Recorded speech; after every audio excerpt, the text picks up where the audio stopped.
Hey there, Destination Horror fans. Today's episode is the first part of a two-part episode featuring the Days of the Dead Horror Convention, recently held here in Atlanta in February 2021. Now, the Days of the Dead Horror Convention is a really great experience to go to. It's been around since 2011, so it's in its 10th year of operation. And one thing that makes it unique amongst other conventions is that it's not a one and done per year convention. It's actually a traveling convention. They actually have events throughout the year at several major cities, including Atlanta, obviously, Chicago, Las Vegas, and Indianapolis. And this year, they're actually doing a second show later this summer in August. So at the convention, we got to meet some really cool cosplayers, vendors, and celebrity guests. Um, so you can pretty much find anything you want at the convention, anything horror related, and not necessarily just horror related. But this convention was really well done, especially with all the COVID safety measures that they put into place. There were sanitation stations everywhere. Everyone's wearing masks, and everybody cooperated with the safety guidelines.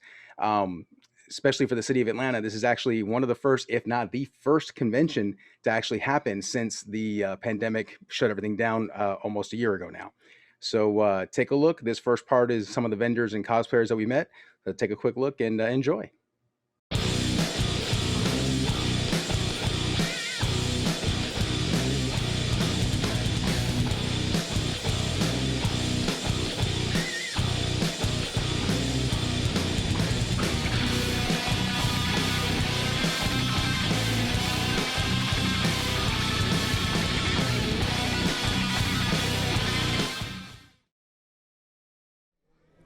All right, we are here with Zomtography at Days of the Dead 2021 here in Atlanta, February 26th. And we're actually just looking at some of the... This guy's trippy, let's leave it at that. But we're here looking at some of the cool special effects that is actually produced by Zomtography. And you are? I'm Danielle. And you with Zomtography, you are the owner-operator? Owner-operator and special effects makeup artist and photographer because we do everything. How long have you been doing this? I've been doing special effects makeup for about 15 years. Wow, that's actually very impressive. What got you into it? Actually, just the opportunity to create. I love to create things that people necessarily kind of squirm when they see. And I love horror, and that with my creativity combined just turned into a love for zombies and anything gruesome, cuts, scrapes, fake wounds. And I like to watch my mom squirm when I play a joke on her. That's awesome. So speaking of horror, being that you obviously gravitated to the horror genre, was there what specifically gravitated you to the horror genre? Was it a specific movie, book? What made you choose horror for the special effects? Definitely because it's out of the box, and there's really no limit to what you can create. Got you. What would be the most complex type of makeup you've done? Oh gosh, the most complex. Man, there's been so many. I'd have to say our last event that we did in Tennessee, I actually did a full rib prosthetic where his torso was hanging out from here to here. Ooh, and it was just lovely. Ribs showing, and people were just almost throwing up when they saw it. Okay, that's like the ultimate sign of you did a great job when you have people about to puke. Like walking by, I was like, it's just makeup. That's the ultimate sign that you did a good job. Yeah. That is totally awesome. Thank you. So, what are some of the projects that we would see your work in? Sure, absolutely. We actually have a product called Biter's Blood. It's special effects flavored blood. We have it in 13 different flavors. Okay. It's fully safe to get in your mouth to digest. Okay, I gotta ask. 13. Well, that wasn't the question I was asked, but it's tempting. So, 13 flavors of blood. What are some of the examples? Examples? Well, brains is cotton candy. Okay. We have poison apple, which is apple pie. We have tasty watermelon, which is, we call it fresh human. So there's a few. Yeah. Yeah, we can try one. Try? Yeah, I was kind of a little scared. Okay. I'm gonna try flavored blood. This is the brains. This is the cotton candy flavor. Do I need to come closer? Or? Oh no, we good there? You good? I want them to see the drip. This flows and looks like real blood. Oh wow. All right, now you got to look at that consistency because that is like straight up spot on for looking like realistic blood. Now, the taste test. Let's take a look here.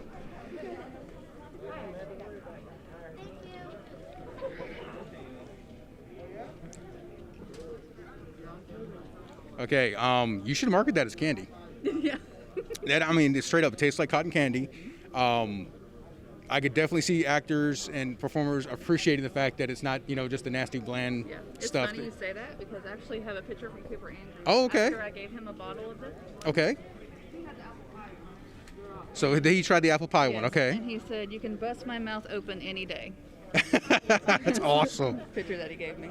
That is cool. So he's a firm supporter of our Batter's Blood. He loves getting in all the events. No, that is totally cool. Like I said, it's just one of those. It's, most people don't think about that some of this stuff, corn syrup or whatever they use, Yeah. it doesn't taste great by itself. And before we started using the new recipe, this is my husband, Jeremy. He's been with me since day one doing this. I used to have a different kind of blood that I would use for him in the mouth, and he would just get grossed out by it.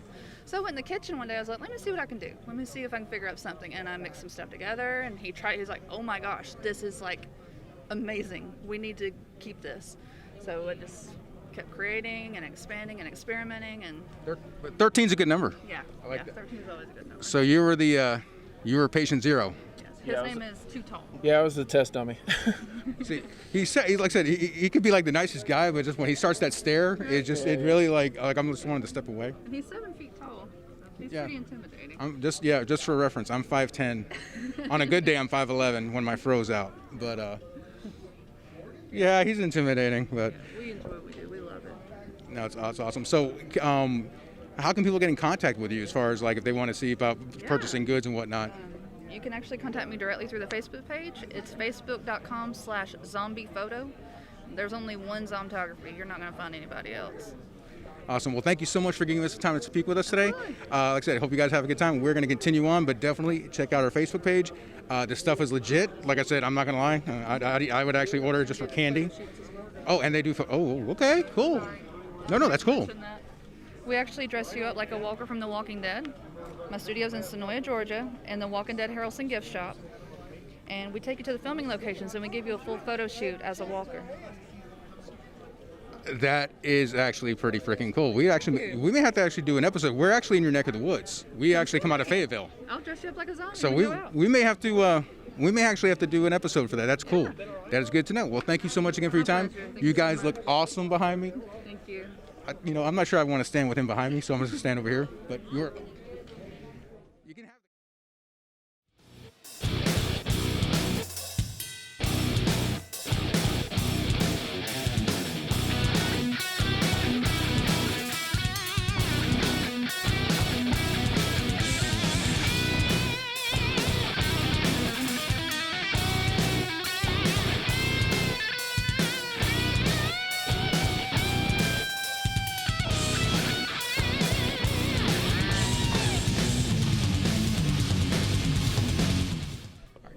All right, we are here with Rick Stasinski of 13X Studios, custom hockey masks.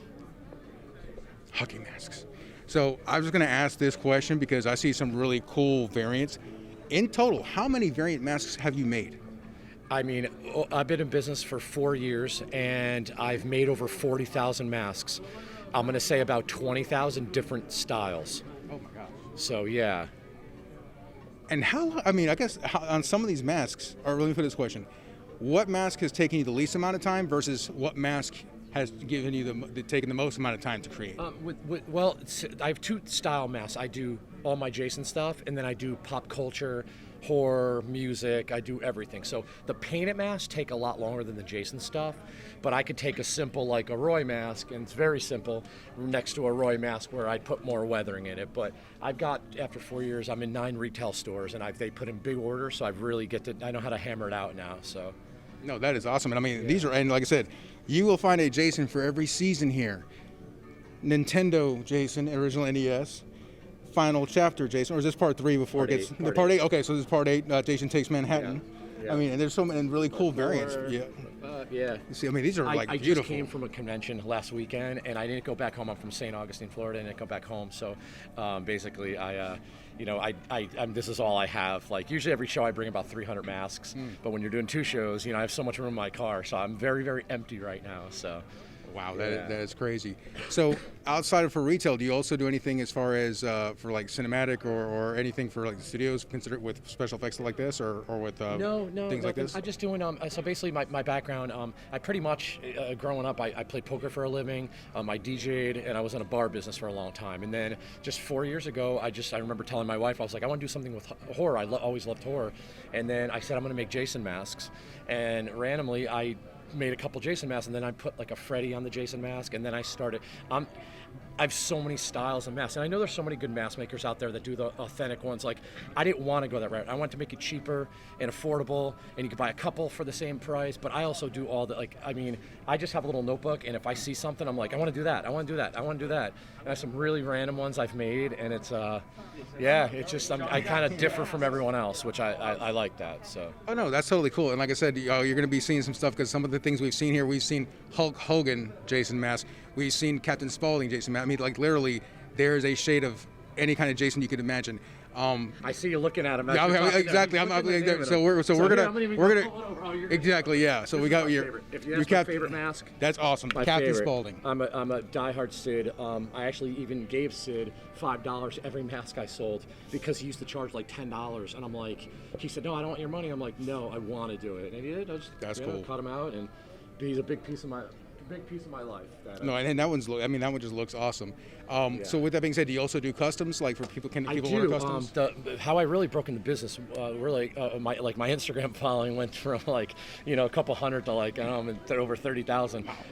I got an exclusive deal with Kevin Smith. Oh, wow. So I make a Silent Bob mask, and it is the #1 seller in their store in Jay and Silent Bob's Secret Stash. I don't have them here. They're in the store. I was just gonna say you got to tell me you have one they're here. exclusive. I don't mess with that. You have to buy them from the store. Kevin Okay. signs every one, Cool. and it really made my business just blow up. And that was it, man. I really got going. So. No, that's awesome though. Like as soon as you said it, you read me. I was like, okay, where is it? I got to see it. Yeah. Oh man, that is cool. And it led into I was telling you before this on my so I'm buddies with Damian Leone from Terrifier, the director, and so I'm in part 2 also. I got some lines. That's a and treat. Kevin gave me permission to wear. It's a Halloween dance club, and I'm wearing the movies Clerks 2 outfit for the movie. That so is I got cool. permission to do that. So it's pretty cool. So. No, that is totally cool. Yeah. So let me ask this question. Like I said, we've actually talked to several people that this is actually, for some of the vendors, their first convention since the whole pandemic thing happened. And I know for me, this is actually the first convention we've done in a while because of the pandemic. Gotcha. We were scheduled to be here a year ago, and then everything went to where it went. Yeah. So even for the city, there haven't been most of the conventions. Dragon, all the other ones are still postponing stuff. Yeah. So how has that affected you as far as the pandemic? Have you already done? I think you said you already done one. My last convention was, I'm just gonna say last year. I did Mad Monster in North Carolina, and I did they're always a week apart, so we just stay and do it. And so I did days, and I'm be honest with you, so 1 year later, this is 1 year later from last year, my business basically almost just about tripled in business sales. Wow. Swear to God. So I mean, it was already a full-time job, and it's really a full-time job. And like I said, I'm in nine retails. My big gig is I have Nightmare Toys account, and they're in Las Vegas. And I mean, they put a lot. If you go in their store, I have a lot of masks in their store. I've actually been to their website. They actually have a really cool store. Yeah, they're great people. They have stuff. Those are your masks that I'm seeing. Okay, no, because I've seen the stuff that they sell, and I'm like, oh my God, those are awesome masks. I'm actually in the main window. It's Trick or Treat Studios and me and NECA. And I'm like, our stickers, our logos are in the window. So it was. She told me this. I was like, it's cool. But I have my own wall there, man. Oh my goodness, that is cool. Yeah, they're great. They are so amazing people. I mean, that's a small world. Like I had no idea there was gonna be a connection there, but like I said, I'm actually looking into buying some stuff from there. Gotcha. That's just hilarious. That's awesome. That's cool. It's definitely a small world. Yeah. Well, look, thank you for taking the time to reach out to talk to us. Like I said, how can anybody, if they want to do a custom? Basically, it's 13xstudios.com. It goes right to my Etsy store. Okay. And I don't know when you're going to be showing this, but it's closed until March 2nd until I get back home. I've been going on the road for a couple weeks. But and then also Facebook and Instagram and Twitter, everything. It's just 13x Studios. You can find it. So.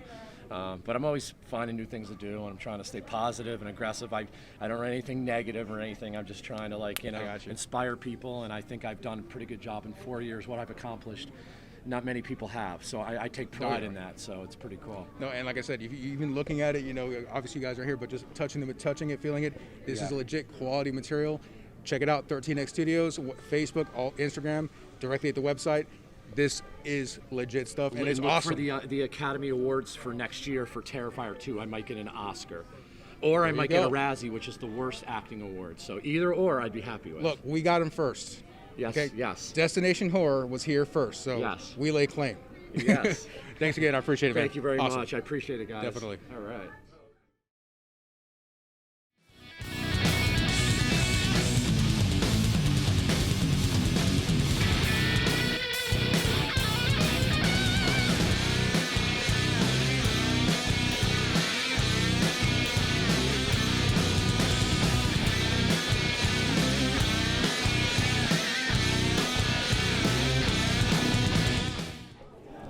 All right, guys, we are here at Days of the Dead 2021 Atlanta, February 26th. We are here with...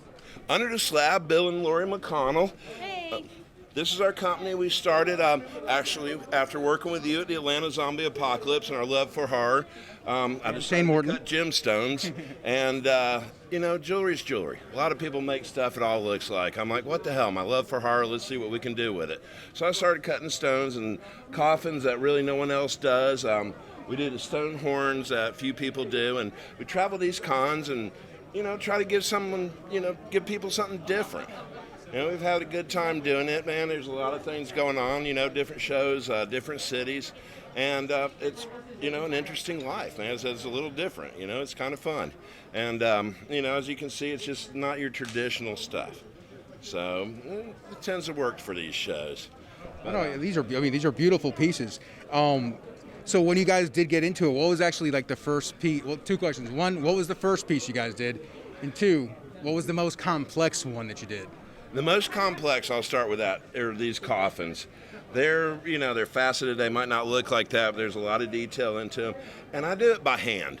Oh, it's wow. not laser cut. It's an 8-inch disc with 5 different pads. You start out on a rough one. It's like sandpapering with water and diamond pads. Oh, wow. So I go down, you know, it's got to be perfect each time. So there's a certain skill level involved with that one. And they're about the most complicated we do. We don't really do the facet. That's a whole other machine.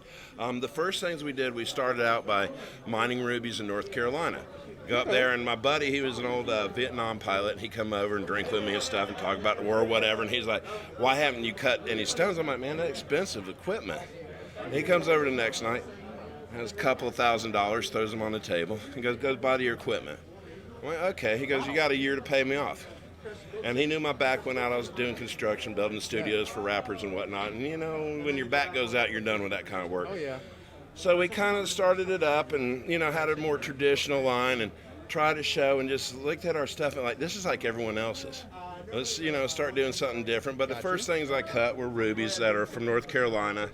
And a lot of the stones we mine ourselves. You know, they're native to Georgia. And then it just grew. It kept going, and then the horror stuff is what keeps us going. You know, we're getting in there, we're having fun, like I said earlier. And I enjoy it. You know, it works for me. I sit in my basement and go to town 8 or 9 hours a day sometimes. I know, you can tell there's love behind them because, like I said, you know, and you guys are going to be looking at this well in just a second. There's items here that are really unique, whether it's a horror thing or a different theme or topic. But these are items that you're not going to go to. You're not going to go to some jewelry store downtown or wherever and find this.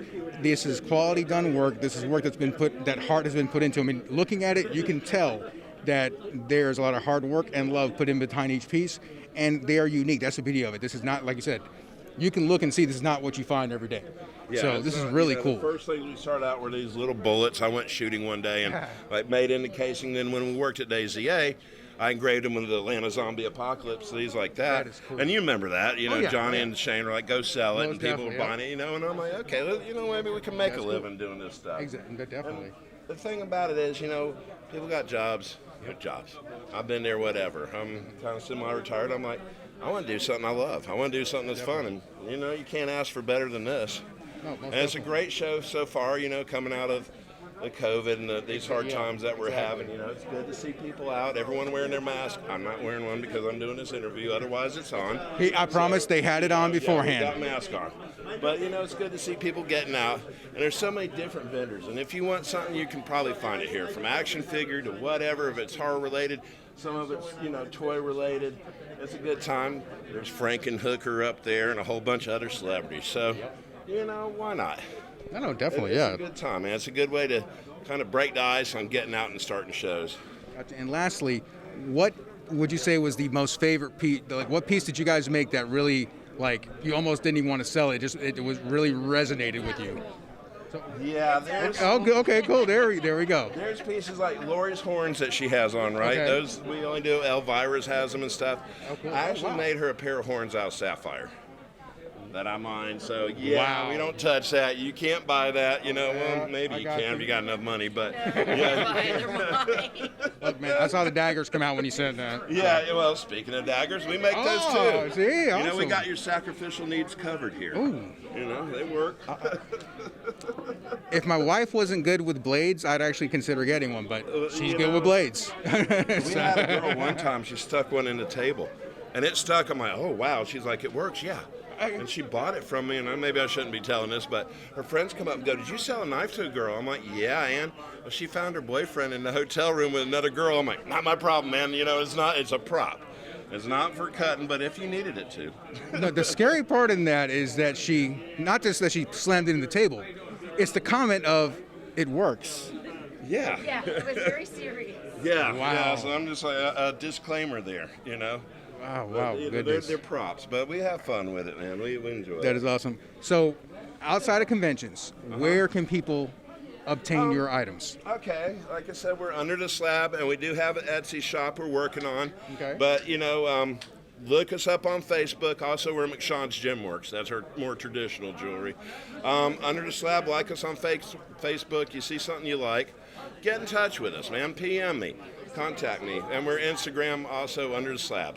Awesome. So that's how you get us. All right, well, guys, thank you so much for taking the time with us. We really appreciate it. Oh, we appreciate Awesome. it. Thank you. It's good seeing you again. Oh, man. definitely, Ed. Right on. Always good time, sir. AZA, Always. hail. Hell yeah.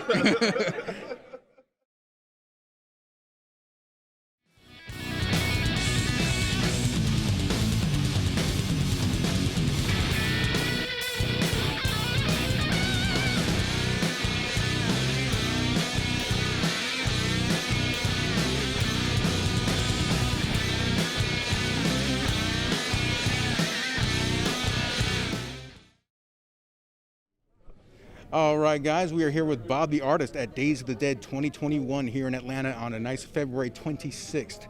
This is actually one of the first conventions that I've actually seen happen in the city since the whole pandemic, so obviously we're taking it seriously and having the mask thing going on. Bob puts together some pretty kick-ass art. Now, with the ones that actually change, which we're going to see here right now, how do you actually do that? Well, I have to, first of all, kind of conceptualize what I want to do with them and, you know, what do they want it to morph from and to, then do the artwork and then hand it to the printers, which are in China, digitally. And then I have to layer it because they're 3D, so it's whatever's farthest away in the image to closest from, you know, layer 1, 2, 3, 4, etc. And then also the same thing with anything I want to morph. And then they do all the computer magic. I have no idea exactly how it works, but it does. No, then they are absolutely beautiful. How long, for the concept art on some of them, what's the example of one that's taken you like the longest, and how long did that one take? Well, the pieces that will usually take me the longest are the ones that have the most elements in it. So, for example, I do a lot of the lineup pieces that may have anywhere from 6 to 9 images in it. So that's usually, you know, anywhere from probably 50 to 70 hours each to get those done, even though they look simpler than some of the detailed digital paintings I do. They take a lot more time to do.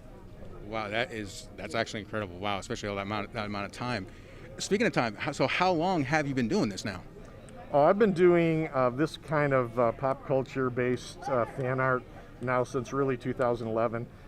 Since the mid 90s, I've been doing small press publishing, I did a couple comics. I did a graphic novel series that basically ran the better course of a decade, and now I'm doing this. Got you. So for people who are interested in it, they can go to obviously bobtheartist.com. Do you do customs? I do. Just as simple as marker commissions all the way up to full digital paintings of people. I do a lot of people, they'll say, hey, do a painting of my girlfriend or my wife, and submit me a couple photos. Or they'll do a picture of my wife, but painted as Wonder Woman, and I do those too. No, but look, thank you for your time. Like I said, you guys be sure to check out bobtheartist.com. And as you hear, he does customs, so hit him up. Go for it.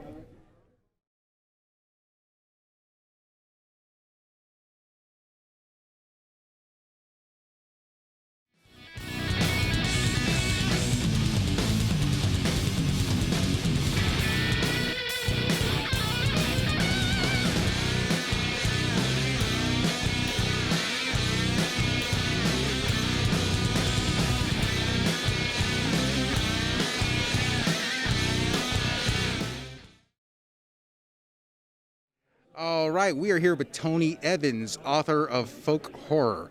So, Tony, we have your books here. Give us a little insight on what is folk horror. How do you define folk horror? Well, the kind of folk horror, I guess the way that I write folk horror is kind of anything that has kind of a religious undertone. Most of the stuff I write has demons or Satan involved. And then I do a lot of folky type Appalachian horror, which is just typically based on folk tales or old urban legends from the Appalachian area. Okay, that's cool. So what gravitated you to, one, to be an author, but two, what made you choose this genre? So like what made you decide to be an author, and then what gravitated to this? Well, I used to not even like to read fiction until I was in grad school. But then once I actually started reading fiction, the first thought that came to my mind is they don't really write things that I like, which, if once you start digging deeper, they do. There are a ton of authors that write this stuff. But horror has always been something that I've just loved. I mean, I remember when I was a child, Friday the 13th, Part 7 was something that my dad used to let me watch all the time, the one with the psychic girl. Oh, I loved it. And, my dad used to tell me just scary stories all the time when I was a kid, things about holler witches and bloody bones, and kind of made me decide to just kind of put the stories out there. That is definitely cool. Yeah. Is there a particular story book that inspired you in any way? One that just scared you so badly that you knew this is what you wanted to do? I'm not sure that it scared me, but this is such a cliche answer, but it's Stephen King, of course, and it's a tie probably between Night Shift or Graveyard Shift and Skeleton Crew. There's just so many good stories in there, kind of like the Tales from the Crypt vibe. I got you. I okay. love that kind of storytelling. Definitely. So we're taking a look at some of your books here. Okay. So which one was your first one that you wrote? It would be Better You Believe right here. Okay, gotcha. Yeah. And can you give us a little bit of obviously no spoilers, but a little something to entice our fans here? Sure. This is kind of like, if you like folklore or Tales from the Crypt type stuff, this is definitely one that you would want to pick up from me. A lot of old, holler witchy kind of boogeyman in the woods, deep hidden in the hollers kind of feeling to it. It's just kind of the stuff I like, See, and that's cool because that's like the old school, for fans who've seen the movie The Fog, the original John Carpenter's The Fog, Yeah. the way it opens up with the old man telling the ghost story by a campfire. Oh yeah. This seems like the kind of stories, based on what you're saying, that seems like almost a perfect ambiance for that. Yeah. Just to tell a collection of different stories. So no, that's really, really cool.